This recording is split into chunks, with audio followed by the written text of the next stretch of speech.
Auto untuk SMAN 2 Tuban posisi intra.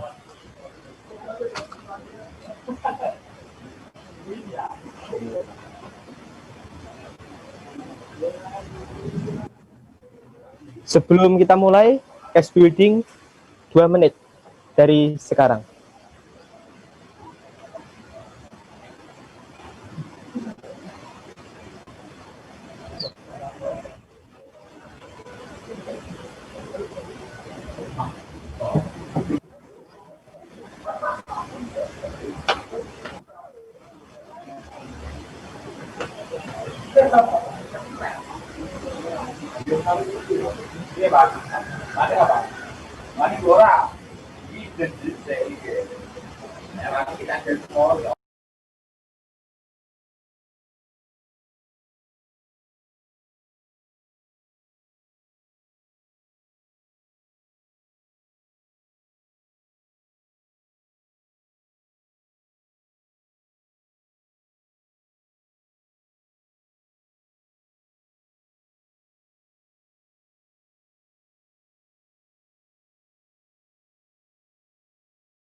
Baik, waktu case building habis.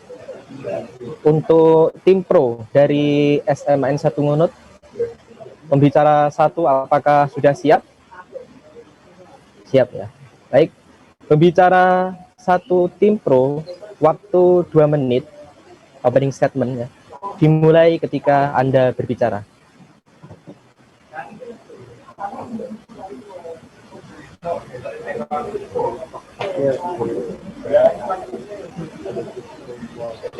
Halo, saya ulangi sekali lagi. Tim pro, pembicara 1, apakah mendengar suara saya? Ya. Pembicara 1 tim pro, waktu 2 menit, dimulai ketika Anda berbicara. Silahkan.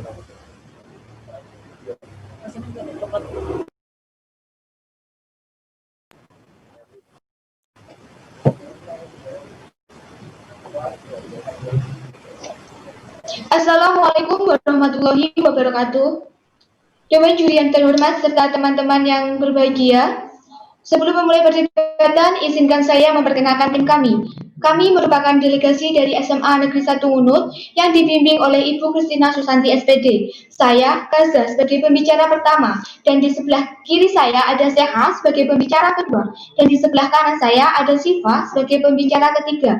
Pada kesempatan kali ini, kita akan membahas mosi tentang adanya presiden threshold dalam politik, dalam pemilu. Kami mengambil tim pro karena berbagai hal. Presidensial threshold adalah ambang batas perolehan suara yang harus diperoleh oleh partai politik dalam suatu pemilu, yaitu minimal 20% kursi DPR dan 25% suara rakyat. Yang telah diatur dalam pasal UU nomor 7 tahun 2017 yang berbunyi, pasangan calon yang diusulkan oleh partai politik atau gabungan partai politik peserta pemilu yang memenuhi persyaratan kursi paling sedikit 20% dari jumlah kursi DPR atau memperoleh 25% dari suara sah secara nasional pada pemilu anggota DPR sebelumnya. Argumen kami meliputi yang pertama, presidensial threshold akan menghapus anggapan pemilu adalah hura-hura. Jadi stigma masyarakat tentang pemilu itu adalah hura-hura karena semua partai politik boleh mencalonkan perwakilannya untuk menjadi presiden. Ini menyebabkan saat berlangsungnya pemilu banyak topik yang akan membahas tentang seputar pemilu sehingga melupakan topik-topik lainnya yang lebih penting. Yang kedua, adanya praktik money politik. Habis. Terima kasih kepada pembicara pertama. Terima kasih. Baik. Pembicara kedua tim pro, apakah sudah siap? Ya. Di bidasan pertama ini, saya ulangi sekali lagi ya, bahwasanya tim lawan boleh mengajukan interupsi, di mana interupsi diajukan pada menit kedua.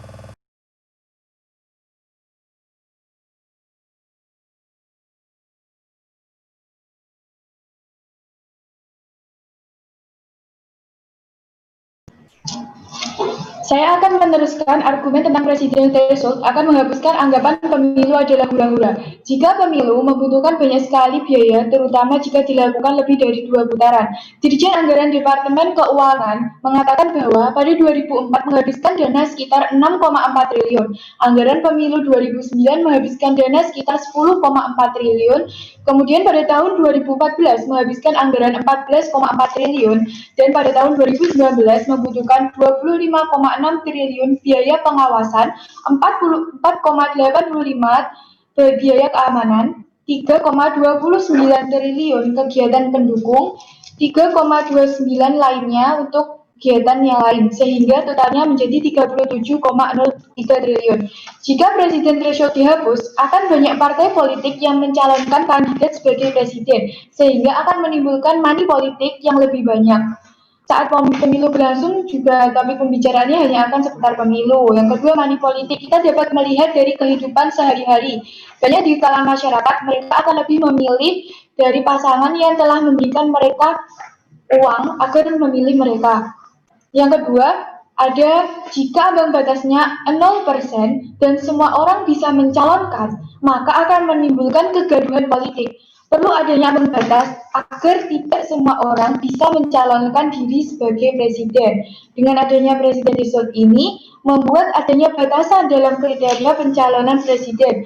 Jadi, partai politik harus membuktikan bahwa mereka itu sudah layak menjadi pencalonan kandidat presiden karena telah memenuhi 20% kursi dari presiden sebagaimana yang telah ditetapkan di dalam pasal 222 Undang-Undang Nomor 7 Tahun 2017 yang telah disebutkan di awal tadi.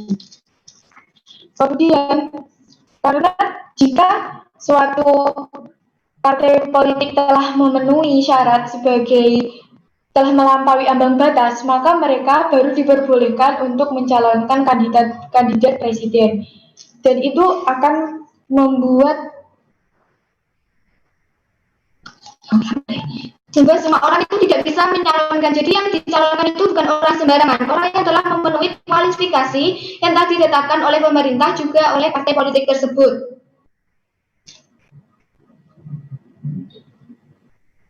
Adanya presiden threshold ini akan memberikan banyak kriteria atau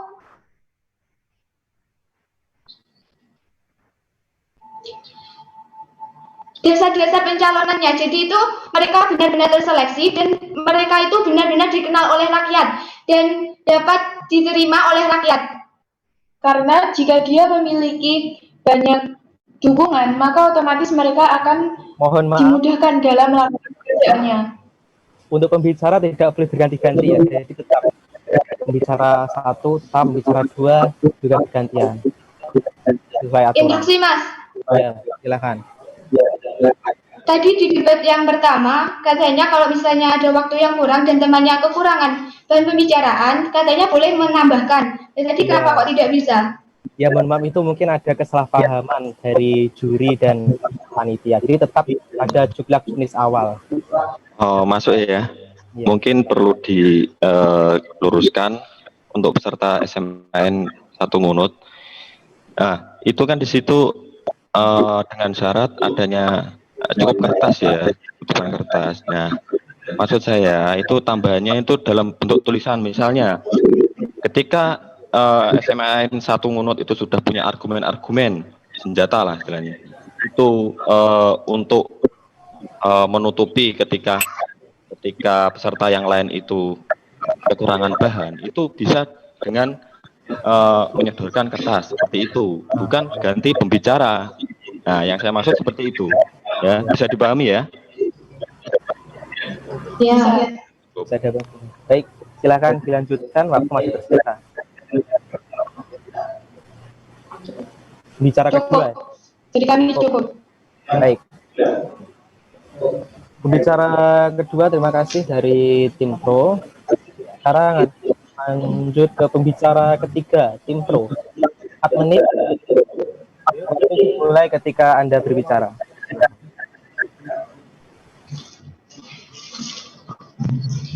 Argumen kami yang selanjutnya, jika presiden didukung oleh parlemen atau parpol, maka koordinasi antar lembaga akan menjadi lebih baik. Dalam pemerintahan, presiden dan parlemen akan bekerja sama dalam membentuk UU, membahas UU, dan membahas RAPBN. Jika koordinasi antara presiden dan parlemen kurang baik karena presiden berhasil menjadi presiden karena dukungan rakyat bukan dari parlemen, maka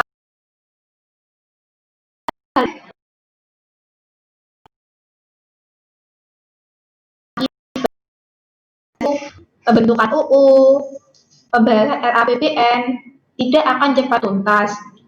Misalnya saja dalam kehidupan sehari-hari, kita mempunyai 2 calon dalam memilih ketua kelas, tetapi lebih dominan dengan calon A daripada calon B. Akibatnya para pendukung calon B akan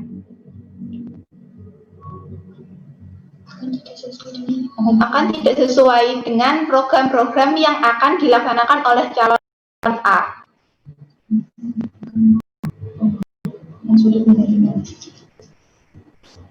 Selain itu, dalam koordinasi tidak akan lebih baik jika kedua belah pihak tidak memiliki pemikiran yang sama.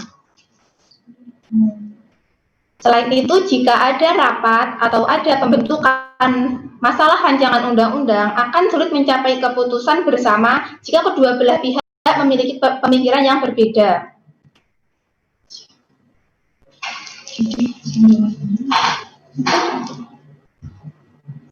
Sekian argumen 3 dari tim kami. Dari tim lawan, ya silakan interupsi. Jadi sesuai dengan yang disampaikan oleh negara itu, kalau menurut kami hanya berdasarkan opini yang menjadi aturan itu mana? Pasalnya mana? Yang aturannya mana?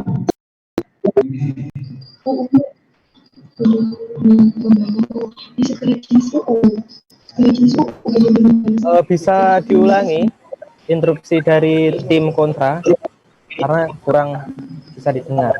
Silakan diulangi.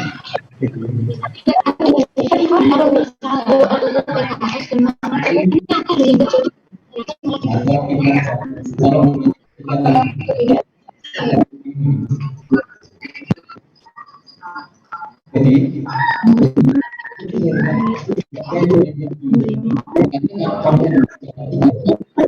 menurut kami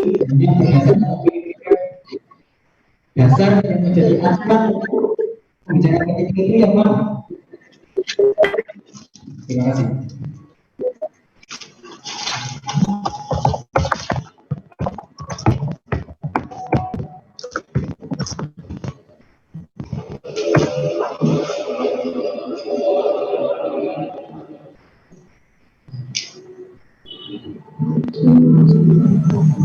Bisa diulangi pertanyaannya?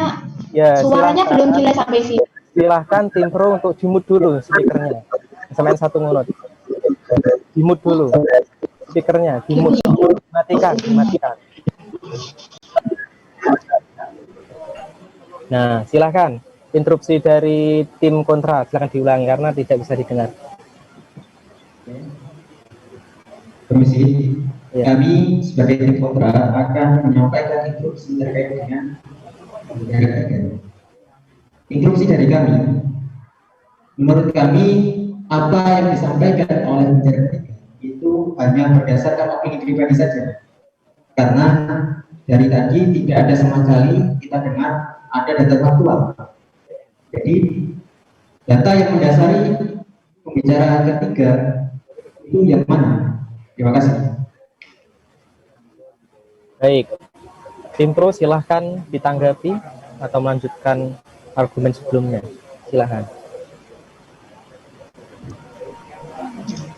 Saya akan menjawab instruksi dari SMAN 2 Tuban.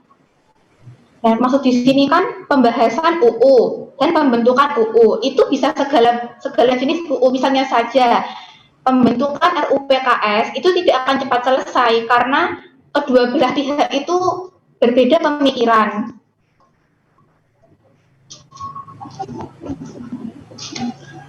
Cukup?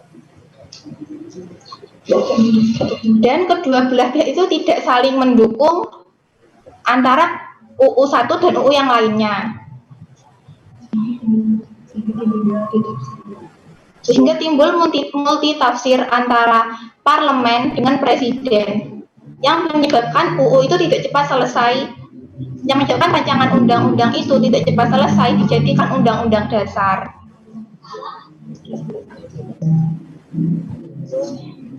Baik. Dari tim kontra, apakah ada instruksi lagi?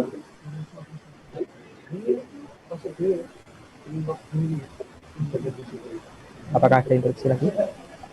Mungkin dari instruksi kami rasa apa yang Silahkan tim pro untuk mute dulu. Matikan speakernya, saya jelas. Baik, silahkan tim kontra. ya, jadi sebenarnya jawaban dari tim pro itu tidak memenuhi apa yang kami inginkan karena belum ada data faktual yang disampaikan di sana. Tapi kita ya ini masalah, tapi oke, masalah. Terima kasih. Baik. Pada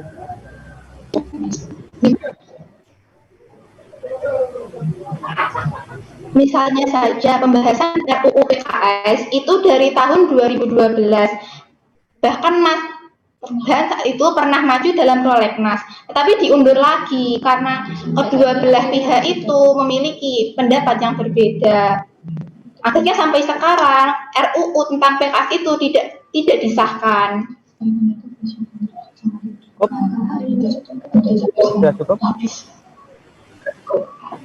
Baik, ya. Terima kasih kepada pembicara ketiga tim pro.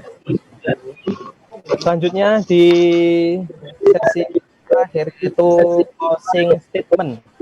Ya, apakah sudah siap dari tim pro? Waktu Sudah. dimulai ketika Anda berbicara.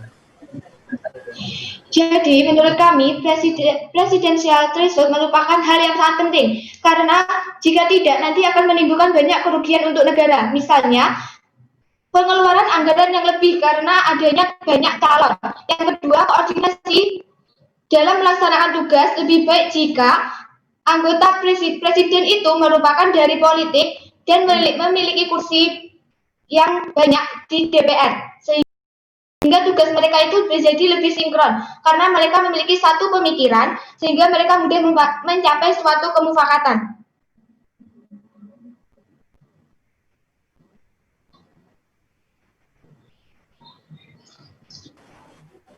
Apakah sudah cukup? RUU PKS ini perlu sekali karena jika tidak nanti banyak orang yang tidak memenuhi kualifikasi sebagai presiden tetapi ingin mencalonkan diri sebagai presiden dan mereka itu hanya mau mencoba-coba, nanti juga banyak ada timbul kayak money politik, yaitu saling sogok menyogok dari yang paling atas menuju yang paling bawah. Dan rakyat itu cenderung memilih mereka yang memiliki Oh, uang lebih maaf. banyak daripada yang Jadi kan gini toh Mas, kebanyakan masyarakat kita kalau misalnya sudah diberikan uang, mereka akan mencoblos orang yang mau memberikan uang. Jadi kalau misalnya tidak ada presidensial threshold, bisa jadi negara akan dipimpin oleh orang yang kurang memenuhi kualifikasi sebagai presiden. Terima kasih. Baik, terima kasih kepada tim pro atas argumen-argumennya. Baik, sekarang kita menuju tim kontra. Langsung pada pembicara satu tim kontra, apakah sudah siap? Ya, siap. Baik, pembicara satu tim kontra, waktu 2 menit dimulai ketika Anda berbicara. Assalamualaikum warahmatullahi wabarakatuh. Salam sejahtera untuk kita semua. Yang terhormat, kami pimpinan SMA Negeri 2 Tuban. Saya Arifin Subagio sebagai pembicara pertama. Di sebelah saya, M. Rizky Sinjatirawan sebagai pembicara kedua, dan di sebelahnya lagi Muhammad Andries Sugiarto sebagai pembicara ketiga. Terkait dengan mosi politik presidensial threshold system di dalam pemilu, kami menyatakan tidak setuju pada mosi kali ini. Dikarenakan, yang pertama, sistem ini menodai konsep utama demokrasi yang dicetuskan oleh Abraham Lincoln, yaitu dari rakyat, oleh rakyat, dan untuk rakyat. Dengan ini, rakyat dikurangi haknya dalam berpartisipasi dalam politik. Poin kedua, sistem ini menguatkan tradisi oligarki di pemerintahan karena terkait dengan ambang batas yang ditentukan. Maka otomatis calon-calon hanya berasal dari partai-partai besar dengan presentase tinggi saja. Dan yang ketiga, efek domino yang ditimbulkan oleh presidensial threshold system ini adalah memutuskan kaderisasi yang telah dilakukan oleh partai-partai kecil lainnya. Poin berikutnya, sistem mekanisme yang diambil adalah data dari pemilu sebelumnya, sehingga kami yakin presidensial threshold system ini tidak relevan apabila diterapkan. Dan yang poin terakhir, salah satu alasan presidensial threshold system ini diadakan dikarenakan untuk mengurangi calon presiden dari kalangan yang tidak kompeten. Justru tidak usah dari bulan ini pun calon presiden yang berasal dari kaum tidak kompeten sudah tersingkir tersendirinya. Sekian.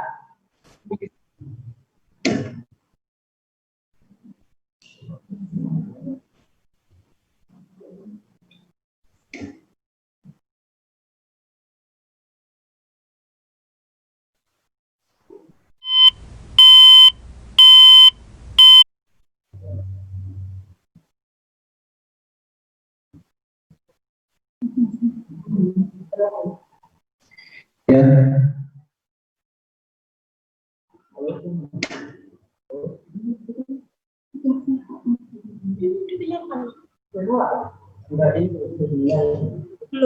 belum ngomong. Ini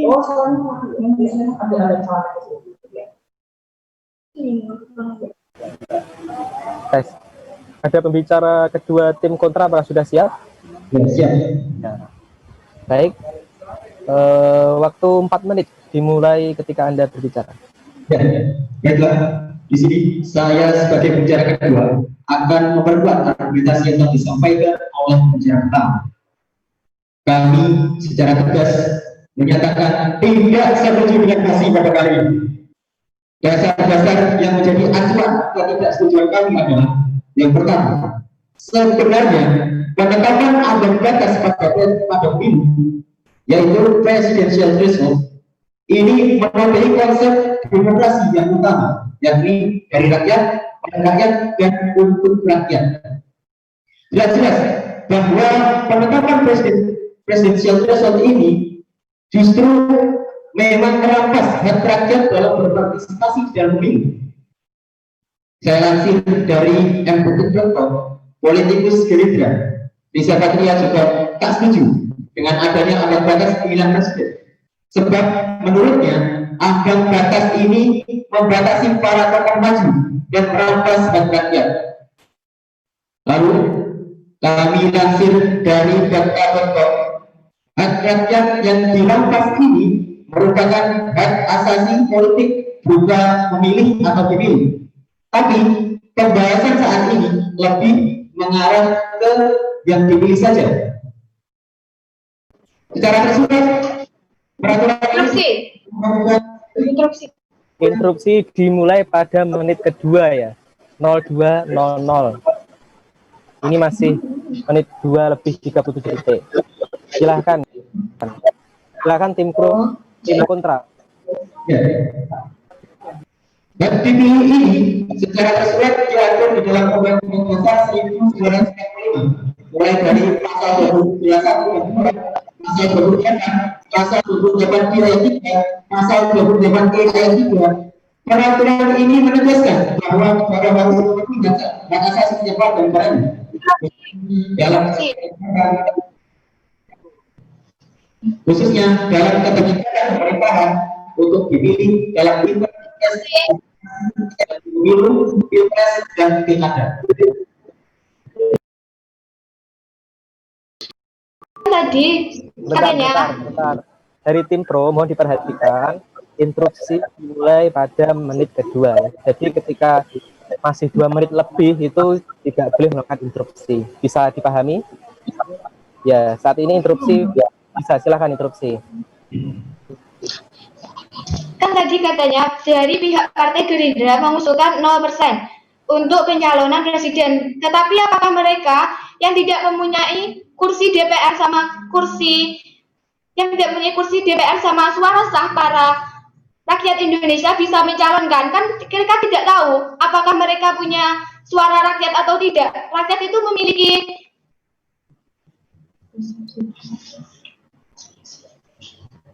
rakyat itu berempati terhadap partai tersebut atau tidak, kan kita tidak tahu kalau misalnya kita tidak pakai presentasi tersebut. Terima kasih. Ya, silahkan pada tim kontra ingin menanggapi atau melanjutkan argumen sebelumnya, silahkan. Ya, tapi kalau kita kembali lagi pada pembahasan tentang lansiran saya di mdetik.com, yang saya sebutkan tadi adalah ketidaksetujuan Riza Patria karena menurutnya ambang batas ini membatasi para tokoh maju dan merampas hak rakyat, itu saja.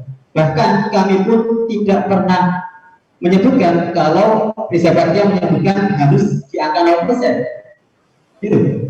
Baiklah, saya lanjutkan. Lalu untuk yang kedua, dengan adanya presidensial threshold ini akan memperbesar ketergantungan kepada partai-partai besar. Jadi presidensial threshold akan menguatkan tradisi politik Indonesia, yakni tradisi politik yang oligarkis. Disebutkan di dalam pasal 222 Undang-Undang Pemilihan Umum yang menyatakan bahwa pasangan calon diusulkan oleh partai politik atau gabungan partai politik peserta pemilu yang memenuhi persyaratan perolehan kursi paling sedikit 20% dari kursi DPR atau memperoleh 25% dari suara sah secara nasional pada pemilu anggota DPR sebelumnya. Nah, efeknya hal ini akan menguatkan tradisi politik yang bersifat oligarkis karena otomatis calon-calon yang diusung akan berasal dari partai-partai besar. Efek domino yang lain, yakni akan memutuskan kaderisasi yang telah dibentuk oleh partai-partai kecil yang lainnya. Kami menilai bahwa sistem yang berlaku pada pasal 222 Undang-Undang Pemilu ini yang telah saya sebutkan di awal. Habis. Terima kasih kepada pembicara kedua tim kontra. Selanjutnya, pembicara ketiga tim kontra, apakah sudah siap? Siap. Baik. Pada babak bidasan kali ini saya ulangi lagi bahwasanya tim lawan atau tim pro dalam hal ini boleh mengajukan instruksi, di mana instruksi dimulai pada menit kedua. Pembicara ketiga tim kontra, waktu 4 menit dimulai ketika Anda berbicara. Baik, saya sebagai pembicara Tignas, saya akan memberikan penegasan ulang mengenai mosi pada babak final, yaitu polemik presidensial threshold dalam pemilu. Sekali lagi kami tegaskan, kami tidak setuju dengan mosi pada kali ini, yaitu polemik presidensial threshold dalam pemilu. Mengapa demikian? Karena polemik presidensial threshold memiliki beberapa kelemahan. Di antaranya, pertama, yaitu koalisi parpol dalam pengusungan calon presiden dan calon wakil presiden ini sangat rentan terjadinya tukar-menukar kepentingan politik. Kita ketahui banyak terjadi di Indonesia, bagi-bagi kursi di DPR, bagi-bagi kursi di menteri. Karena bagi-bagi kursi tersebut yang banyak dipilih adalah parpol yang mendukung capres dan cawapres tersebut. Kedua, membatasi partai politik baru untuk berpartisipasi dalam pemilu tidak dapat berkoalisi dalam mencalonkan capres dan cawapres karena tidak memiliki ambang batas yang mencukupi karena dia adalah partai baru. Ini yang cukup menyudutkan dan melemahkan partai baru dalam pengusulan capres dan cawapres, sehingga partai baru ini tidak diuntungkan, malah sebaliknya sangat menguntungkan partai-partai besar yang dominannya partai lama. Ketiga, yang seperti saya sebutkan tadi, itu sangat rentan terjadi tukar-menukar kepentingan politik. Habis itu, yang keempat adalah bertentangan dengan Undang-Undang Dasar 1945, yaitu pada pasal 6 Undang-Undang Dasar NKRI tahun 1945 tidak menentukan adanya ambang batas atau presidensial threshold dalam pemilihan presiden dan wakil presiden. Ini sangat jelas-jelas bertentangan dengan Undang-Undang Dasar. Maka dari itu, ada interupsi. Ya, silahkan.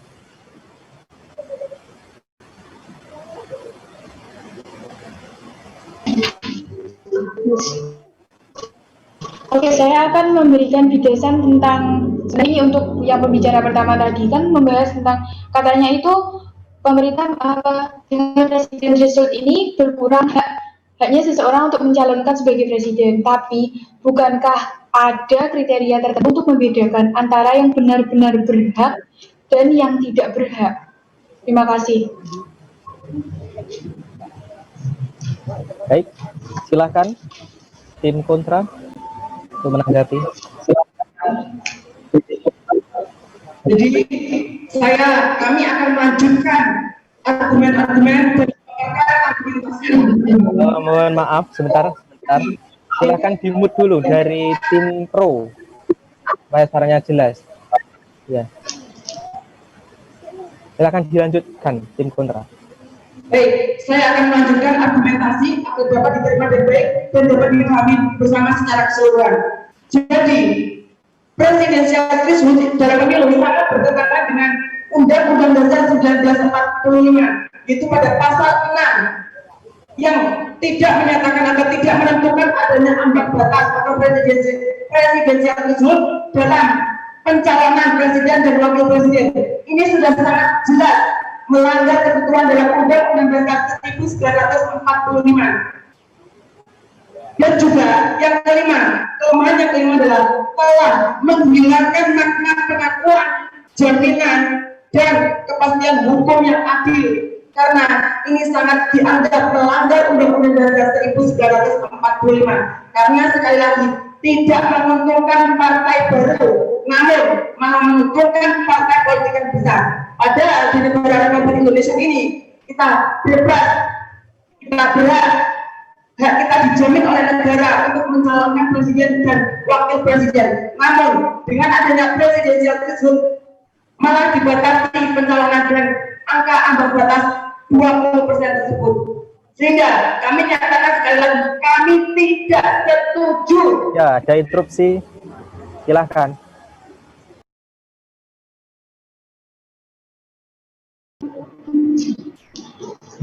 Pasal berapa yang sesuai UUD itu? Pada UUD berapa pasal itu disebutkan? Cukup itu saja interupsinya. Ya, silahkan tim kontra untuk menanggapi. Baik, saya akan mengulang kembali biar kita perhatikan semua, yaitu melanggar Undang-Undang Dasar NKRI tahun 1945 pasal 6A, di mana tidak menentukan adanya ambang batas dalam pencalonan presiden dan wakil presiden. Sudah sangat jelas melanggar UUD 1945. Sehingga kami tegaskan kami tidak setuju dengan adanya presidensial threshold ini dalam pemilu. Sekian, terima kasih. Baik, terima kasih kepada pembicara kedua tim kontra. Sekarang waktunya pembicara ketiga ya. Tim kontra apakah sudah siap? Tadi bicara ketiga. Oh, bicara ketiga. Oh, mohon maaf ya. Berarti ini session terakhir, closing statement. Ya. 2 menit dari tim kontra, waktu dimulai ketika Anda berbicara. Ya. Baiklah, di sini saya sebagai pembicara kedua akan menyampaikan closing statement terkait dengan debat pada hari ini. Kami secara tegas dan secara konsisten menyatakan tidak setuju dengan mosi pada kali ini. Ada beberapa hal yang menjadi acuan kami tidak menyetujui pada mosi debat kali ini. Yang pertama, kami menilai bahwa presidensial threshold ini melanggar prinsip utama demokrasi. Lalu yang kedua, hal ini pula menguatkan sistem oligarki yang ada di Indonesia. Lalu yang ketiga, kami menilai pula bahwa presidensial threshold sudah tidak relevan lagi karena data yang diambil adalah dari pemilu yang sebelumnya. Lalu yang keempat, presidensial threshold rentan adanya bagi-bagi jabatan pemerintahan. Lalu yang kelima, presidensial threshold ini hanya menguntungkan partai-partai besar saja dan mengabaikan partai-partai kecil. Jadi dengan argumentasi ini kami secara tegas menyatakan tidak setuju dengan mosi pada kali ini. Hak untuk berpartisipasi di dalam politik harus terus-menerus dikuatkan sehingga tidak ada yang namanya diskriminasi di dalam hak berpartisipasi politik. Sekian, terima kasih. Wassalamualaikum warahmatullahi wabarakatuh. Waalaikumsalam warahmatullahi wabarakatuh. Baik, terima kasih kepada tim pro maupun tim kontra atas argumen yang dibangun. Sekarang waktunya 3 juri yang terhormat kita untuk memberikan komentar atau tanggapan. Mulai dari Pak Ahmad Gelora Mardika, silahkan. Baik, terima kasih moderator. Assalamualaikum warahmatullahi wabarakatuh. Selamat sebelumnya, siapapun yang nantinya akan menang itu bukan berarti kemudian lebih baik daripada yang kalah ya, dan yang kalah pun juga belum tentu kemudian lebih buruk daripada yang menang. Tapi pada intinya adalah temanya ini memang saya perkirakan ya, bahkan kalaupun saya kemudian menyampaikan di mahasiswa saya di semester 1 dan 3, kemungkinan pun juga akan banyak yang tidak memahami tentang presidensial threshold. Jadi saya apresiasi adik-adik sudah berani berbicara tentang presidensial threshold, salah satu isu yang sebenarnya sangat menarik diangkat, tapi kurang dipahami oleh bahkan bukan hanya adik-adik di tingkat SMA ya, tapi di tingkat mahasiswa pun juga banyak yang tidak memahami tentang isu tentang presidensial threshold. Tapi anyway ya, jadi saya mencoba untuk tidak masuk ke substansi saja, karena kalau saya masuk ke substansi nanti takutnya kuliah 3 SKS ya, jadi nanti jam 4 belum selesai gitu. Nah, jadi saya mencoba untuk melihat mungkin untuk pembelajaran saja ya, karena mungkin adik-adik kan masih panjang jalannya. Siapa tahu nanti ada yang masuk ke Yayan Tulungagung, nanti bisa saya bimbing untuk ikut lomba-lomba debat itu. Nah, jadi mungkin untuk dari adik-adik dari SMA 1 Ngunut dulu ya, saya melihat sebenarnya sudah ada salah satu modal dasar dalam berdebat, yaitu berani untuk mengungkapkan argumentasi meskipun Meskipun kemudian argumentasi tersebut saya rasa masih belum terlalu dipahami oleh adik-adik dari teman-teman SMA 1 Munut. Tapi keberanian itu saya berikan apresiasi tersendiri. Saya cukup kagum lah untuk adik-adik di usia seperti adik-adik di SMA 1 Munut sudah bisa menyampaikan argumentasi dan berbicara tentang isu yang saya pikir bahkan untuk mahasiswa semester 1 atau semester 3 belum tentu juga memahami secara mendalam. Nah, untuk adik-adik dari SMA Negeri 2 Tuban, mungkin nanti untuk pembelajaran saja bahwa seni dalam berdebat itu seni untuk menyampaikan argumentasi dengan bahasa lembut dan bahasa tegas ya. Tegas di sini dalam artian kemudian ya tidak ada emosi yang terlalu berlebihan gitu kan. Ya cukup tegas, lugas dan kemudian bisa dipahami ya. Jadi perdebatan itu seni berbicara dengan nyaman, tenang, dan kemudian seni mendengar dengan baik ya. Jadi ada pembicara yang baik, murah senyum, dan kemudian tidak menggunakan wajah yang kelihatan orang marah gitu kan.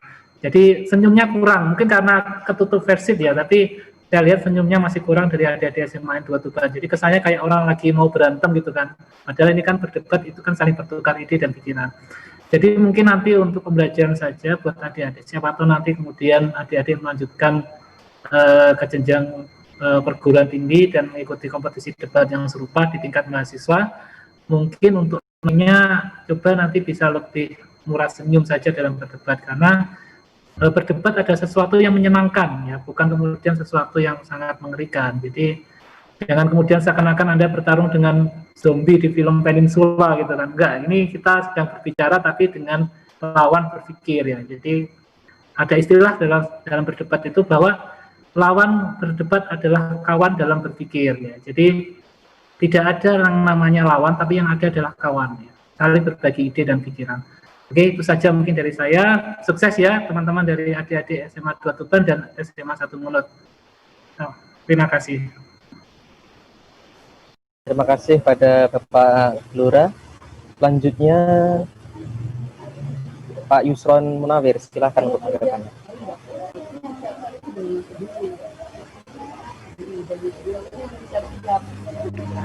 Baik, terima kasih.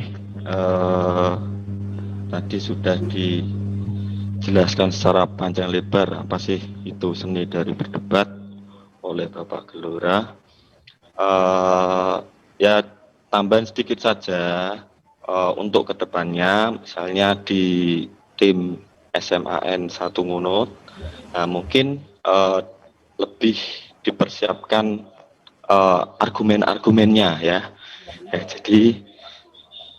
Jadi ketika pas tampil itu tidak semacam kebingungan. Tadi ketika tampil itu kan khususnya pembicara ketiga ya tadi ya, untuk catatan saja ya. Jadi persiapan itu harus dipersiapkan dini, apa tentang mosinya, argumen-argumennya, untuk apa interupsinya itu bisa dipersiapkan. Nah, juga dipersiapkan. Nah, seperti itu. Untuk SMAN 2 Tuban, jadi tadi sudah dijelaskan oleh Pak Gelora, bagaimana sih itu sih seni dari seni debat. Tapi dari segi substansi, saya sangat mengapresiasi ya dari segi dasar-dasar hukumnya sih ada, sudah muncul, cuman sebenarnya nggak cuman dari situ ya, nggak dari undang-undang misalnya, dari putusan MK atau dari praktek-praktek di luar negeri. Seperti itu bisa browsing lah, Google terus di searching atau dipersiapkan di dalam sebelum tampil dalam debat. Seperti itu. Cukup. Terima kasih. Selamat. Terima kasih Pak Yusron. Selanjutnya yang terakhir Bu Reni Dwi Puspitasari. Silahkan tanggapannya.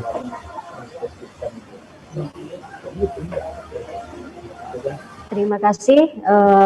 Saya ucapkan selamat sudah memasuki babak pemilihan juara ketiga dari SMA 1 Ngunut dan SMA 2 Tuban.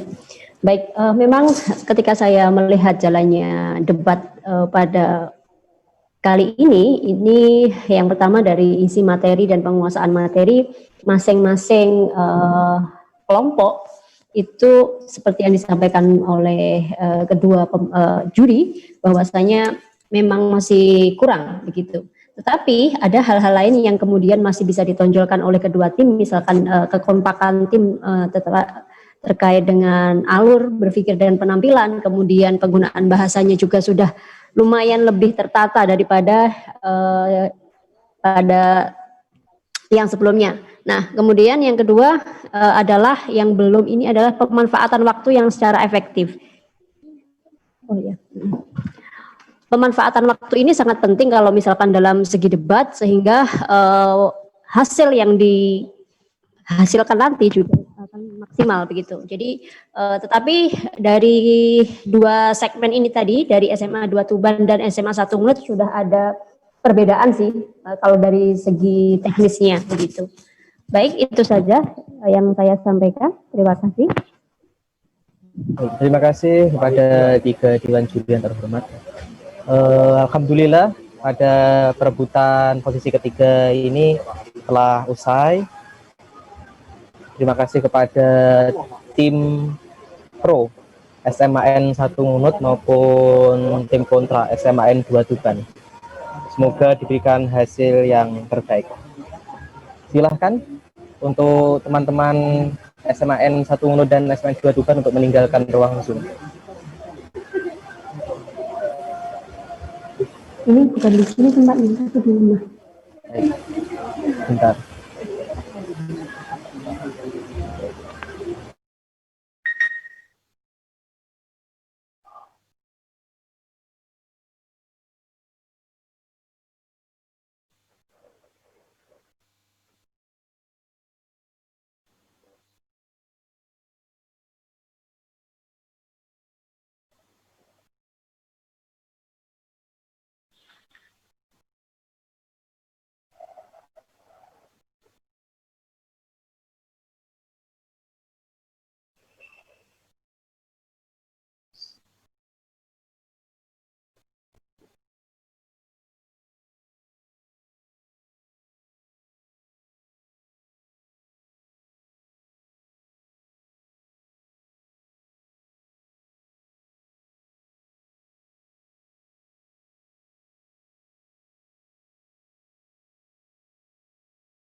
Langsung ini Pak, menunggu sebentar.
Tes.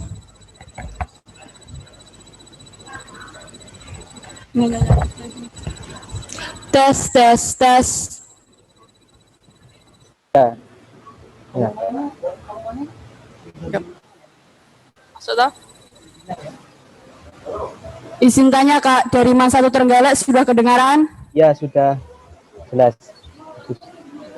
Dari Man Kediri, coba tes. Tes. Tes, Kak. Pembicara ketiga masuk. Tes, 1, 2. Masuk. Man 2 Kediri, mohon kameranya bisa turun. Oke, benar. Ini?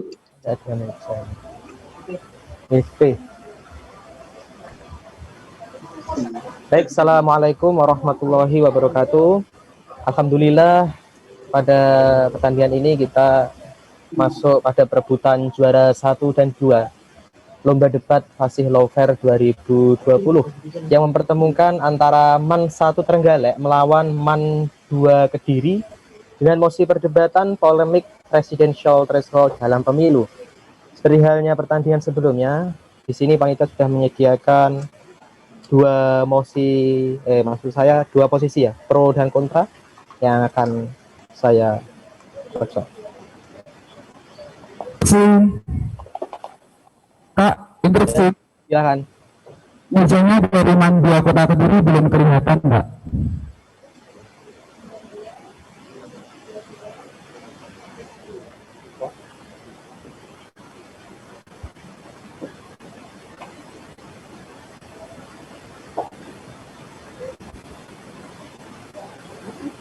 Baik.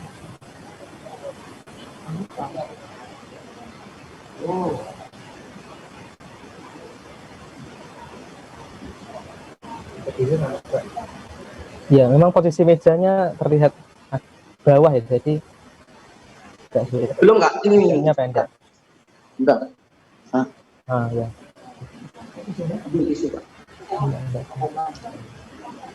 Ya?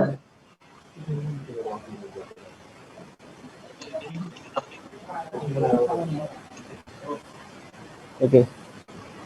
Cukup ya? Saya lanjut ya?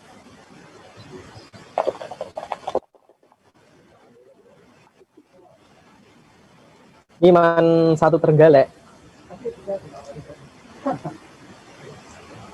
berada dalam posisi pro terkait mosi perdebatan polemik presidential threshold dalam pemilu. Otomatis yang Man 2 Kediri berada pada pihak kontra.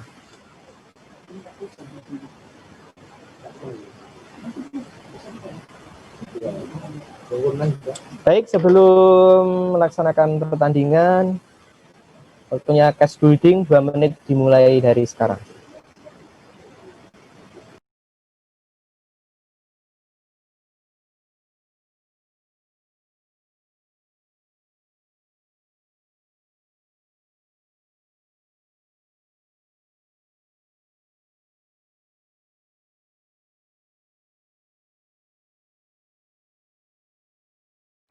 Kondisi mejanya Pak, kondisi mejanya emang seperti itu.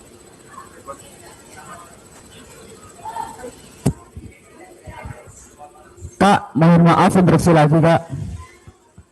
Kamera dari Man 2 Kota Kediri itu apa bisa agak ke belakangkan gitu loh, Kak, supaya mejanya itu sama-sama kelihatan gitu. Ya, silahkan dicoba dari teman-teman 2 Kota Kediri.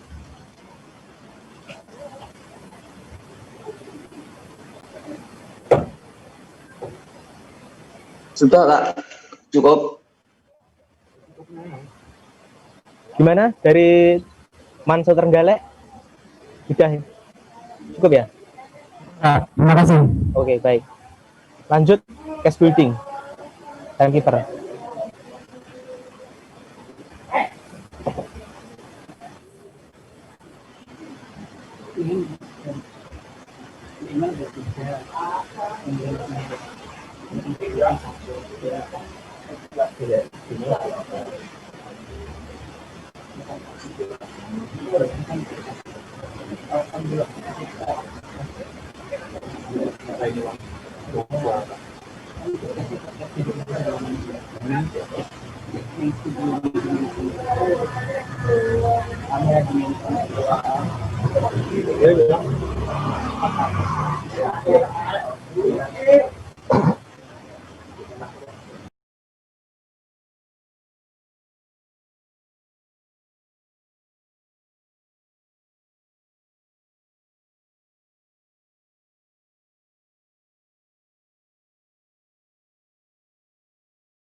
Waktu cash briefing habis. Pada pembicara pembicara tim pro Man 1 Trenggalek, apakah sudah siap? Sudah. Baik.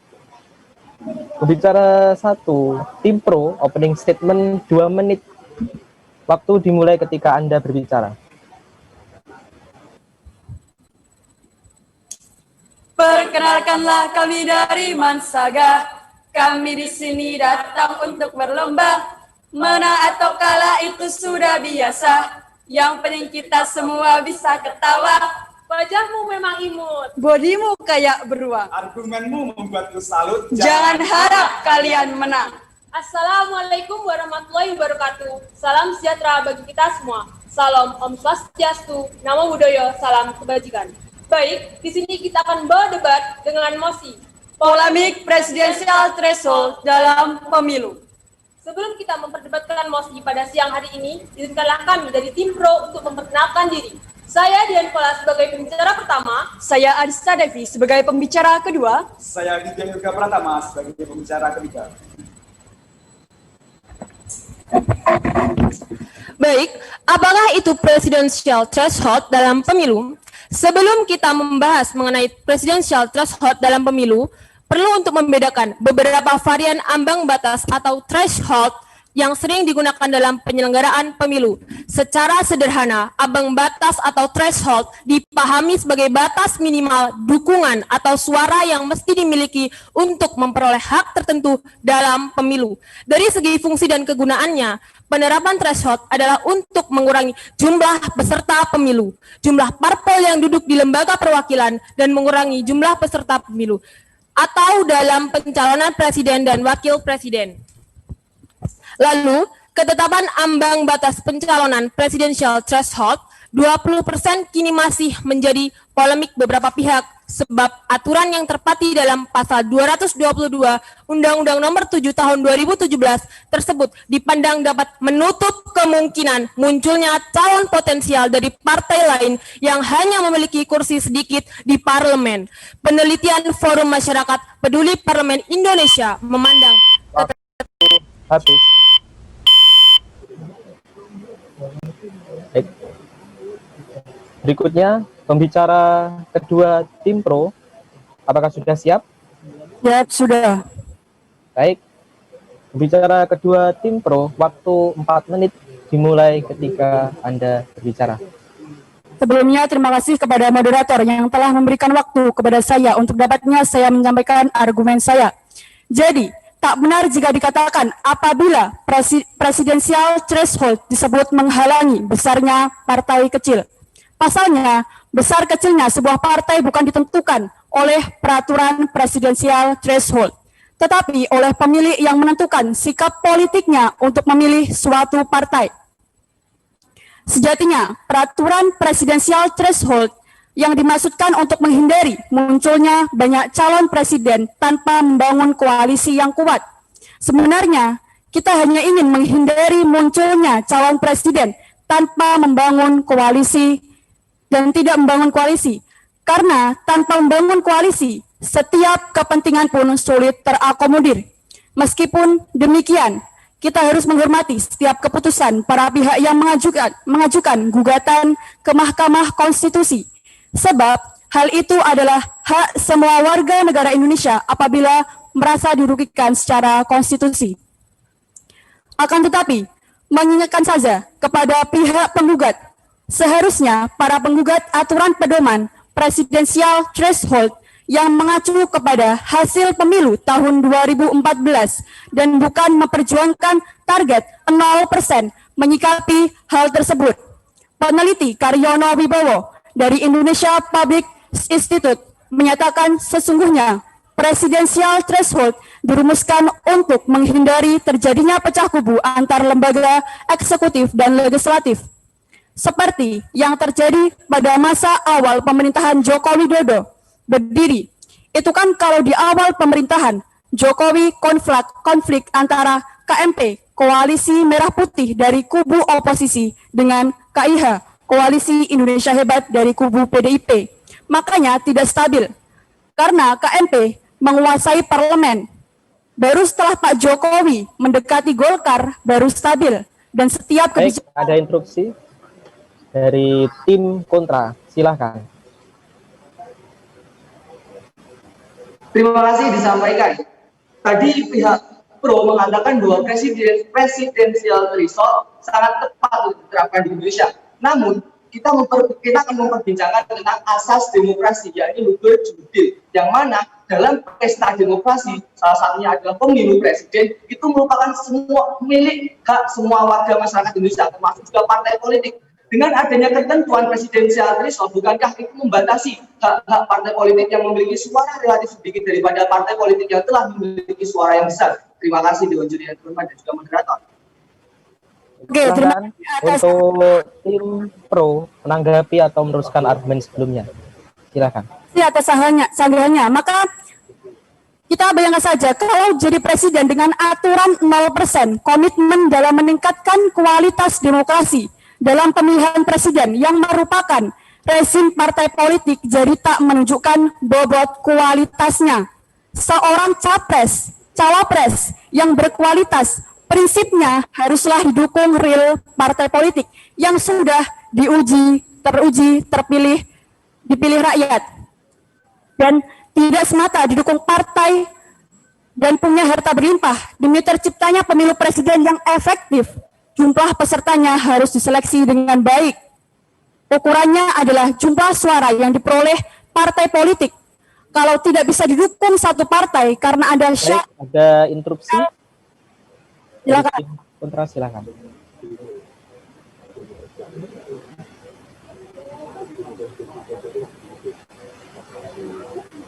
Terima kasih moderator atas waktu yang diberikan. Jika tim pro menyatakan tentang kualitas, bukankah dengan seluruh partai politik mengajukan calonnya dan instruksi kurang jelas. Mohon di mute dulu untuk tim pro. Coba. Nah, silakan tim kontra untuk mengulangi interupsi. Terima kasih atas waktunya moderator. Jika tim pro menyatakan bahwasanya kita memikirkan mengenai kualitas, bukankah dengan mengusung segala partai politik untuk mengajukan calonnya dapat mendapatkan kualitas yang lebih baik? Jika kita membicarakan hanya dua partai politik yang memiliki orang banyak di kursi DPR dan juga 25% suara sah nasional, maka kita bukan memperhatikan tentang kualitas, tetapi juga kuantitas saja Dewan Juri yang terhormat. Sekian dan terima kasih. Baik, silahkan untuk tim pro. Instruksi pertanyaan kurang jelas, sanggahan kurang jelas. Baik. Terlalu cepat, Kak. Baik, untuk tim kontra silahkan diulangi, mohon jangan terlalu cepat dan mungkin suaranya, volumenya bisa dikecilkan supaya bisa jelas. Silahkan. Terima kasih atas waktunya moderator.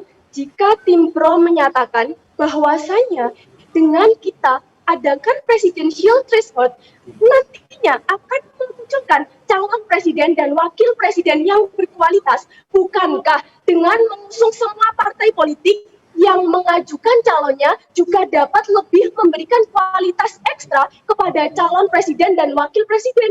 Jika dengan adanya presidensial threshold saja, menurut tim kami itu bukan memprioritaskan pada kualitas, tetapi lebih memikirkan kuantitas saja, Dewan Juri yang terhormat.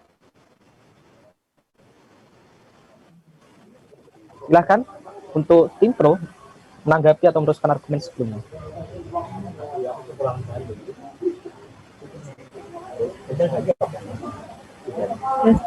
Baik, saya akan menjawab sanggahan dari tim kontra. Jika yang pertanyaan yang Anda sampaikan tadi itu jadi sebaliknya jadi kita kayak memberi ruang bagi parpol-parpol yang sudah lama berada di kursi pemerintahan. Jadi kita lebih memberikan ruang lebih besar pada parpol yang sebelumnya sudah memiliki kursi yang sangat banyak di parlemen pemerintahan. Baik, sekian. Terima kasih.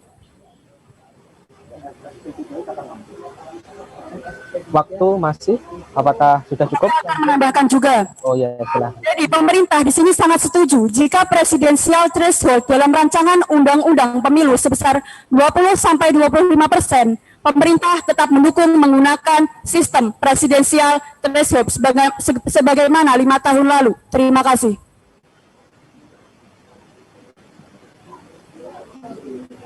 Baik, waktu habis. Selanjutnya pembicara ketiga tim pro, apakah sudah siap? Siap. Baik, pembicara ketiga tim pro, waktu 4 menit dimulai ketika Anda berbicara. Berbeda disampaikan politikus PDIP Adrian Napitupulu yang menyebut aturan ambang batas presiden ini sudah diberlakukan